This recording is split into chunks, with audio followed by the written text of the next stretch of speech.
Clicking on my Google Earth icon, and we'll open Google Earth. There it goes. As it loads, I'll just clear this screen. I should have cleared that a long time ago. Okay, so here you are at Google Earth. You can double click anywhere there, and that thing will just keep zooming in and zooming in until you get to where you want to be. However, over here on this side, I've already downloaded some waypoints, and I'm going to download a few more today just to show you how I did it. If I click on one of these waypoints over here, it'll take me right there, and I'll do that eventually. But right now, I'm going to tell you what I did. I did not use any other software, any other drivers. I did not need any special Garmin drivers. I didn't use Easy GPS or GPS DNR or any of those other programs. Google Earth will do everything you need to do. This is a two-step process for me. The first step is just to save my waypoints from a GPS that was so pixelated I couldn't even see the screen to write down the GPS coordinates. If you want to transfer them to another machine, that's step two. I'm not going to transfer them to another machine. It took me 8 hours to figure out how to do this, and I don't know how much longer it would take me to figure out how to transfer them. But if I can see them, to write them, I can just manually input them into my new Simrad fish finder and GPS. And plenty of time on the boat ride just to manually input my waypoints. So that's what I'm going to do. So how to save and view your waypoints from an old broken Garmin GPS. I'm going to show you the hardware that I used. I used a serial to USB adapter. My unit was that old. You may just be able to get away with a USB cable to your Garmin. So in any event, I was able to pull it off, and so as we go here, I'm going to show you just exactly how to do it. It's not that difficult once you figure it out. So anyway, here we go. Okay, the Garmin is all plugged in and ready to go. I'll show you how I did that later, but right now we're going to see the result. The little hand will turn into a cursor. You go up here to Tools, you click on GPS, and you'll see that it's already set to Garmin. That's what you want if you have a Garmin. I come down here.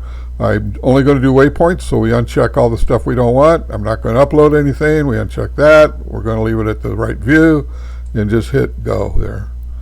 And boom, done deal. It's going to zoom in down here right to where it loaded most of those spots. I'll just close that, and now we're looking at a view of where those waypoints are. Now I'm going to give you some hints here on how to use this Google Earth. So you can double click on it, or you can use that little scroll bar over there on the right, which I'm going to show you how to do.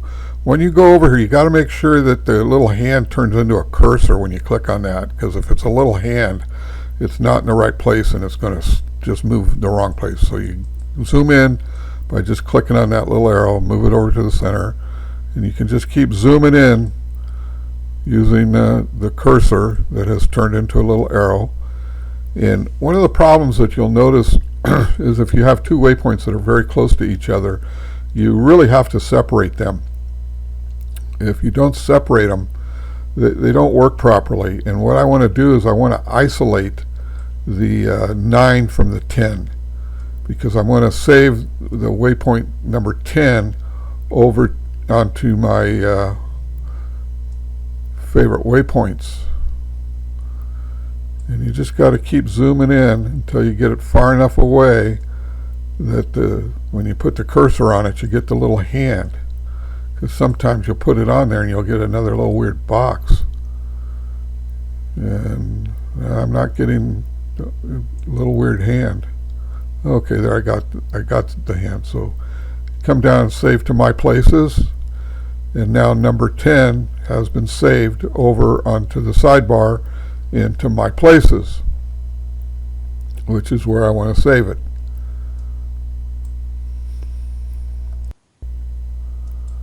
Okay, so now if we look around over here on this little sidebar, you'll see down there at the bottom, there she is. That's where I saved it, and she is there. Now that I've saved number 10 to My Places, I want to get rid of that other places that I just downloaded all I have to do is come over to the temporary folder and click it off, and that will remove all of the places I downloaded. And number 10 will still remain because it was loaded into my places.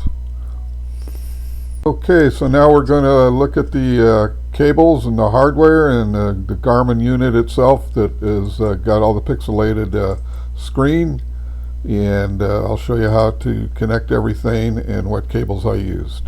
So here we go. Here's all the hardware. We got a Garmin Etrex, a really old one. It's a personal navigator. It's probably 2000 to 2002, somewhere around there. And the screen on it is very pixelated. I actually have two of these. The other unit is the one that I really had to get the data out of.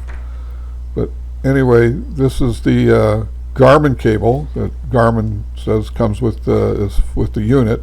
I don't know if it comes with the unit, but you have to get it. It's a serial cable to the 4-pin Garmin plug.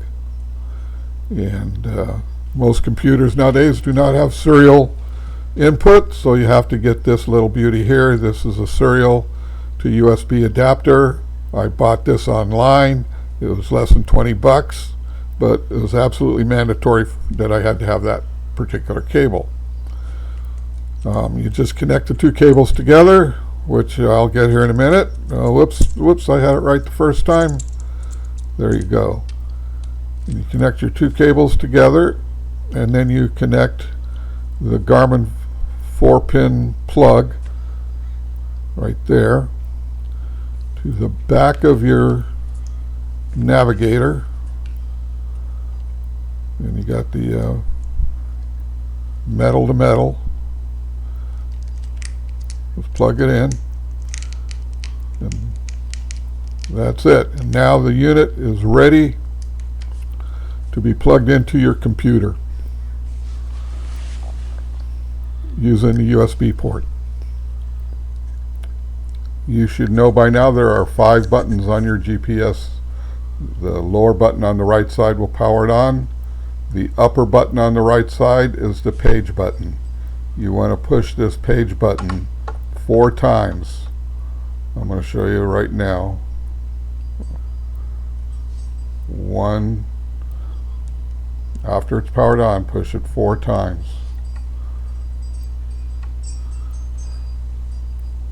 Okay, you'll get to this screen.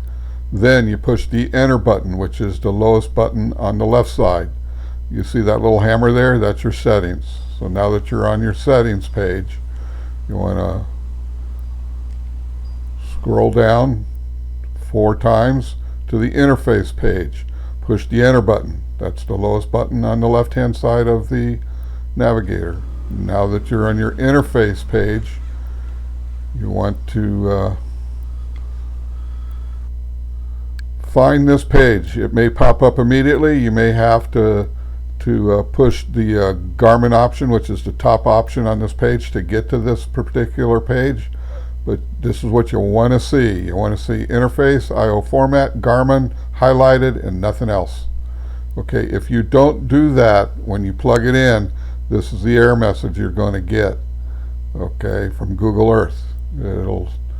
It'll see your serial port, but it won't see your Garmin. Okay, so if you do it right and you got this is what you see, then it's going to connect to your Google Earth. Okay, so now the unit is all set up, and now I keep it turned on, and I plug it into the USB port in the computer with the Garmin I/O format highlighted.